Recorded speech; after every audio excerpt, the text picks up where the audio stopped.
好来，乡亲啊，你较爱食饭，或者是较爱食面咧？最近伫咧网络有咧传一张的表，甲12种咱常常咧食的面的热量拢甲列出来，其中上界互人着惊是这个冬粉。本地拢想讲，这个冬粉的热量上低，若要减肥就食冬粉。但是这张表煞来写讲，白白是100公克，这个乌龙的热量只124大卡，但是冬粉煞来高达349大卡。这时候真侪人嘴啊开想袂晓，敢讲这几年来，咱拢食唔着去咯。是要食冬粉，还是食刀削面较袂大颗？咱来请每一工互问甲走无路的卤味店头家。那如果要减肥的时候，我要吃冬粉还是要吃乌龙面？冬粉，它的淀粉比较少。爱食面，毋过要安怎食较袂大颗？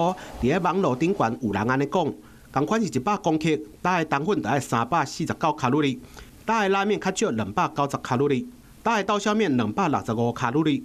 毋过无想到打的乌龙上少只有124卡路里。大家听着拢错一个，敢讲这几冬选食冬粉，若无瘦，也阁肥几啊斤。米粉、冬粉它本身是一个非常干燥的一个食材，所以它非常的轻。像乌龙面来讲的话，它可能它的重量是比较重的，所以这两个是没办法来做一个比较。那我们可以用比如说煮熟后的状况来做比较。冬粉它100公克，它大概100大卡，但是如果以乌龙面来讲的话，它100公克大概就185大卡了。烹调的过程当中，你加了多少的油脂，还有就是你的配料等等，都会影响到你的整个总热量。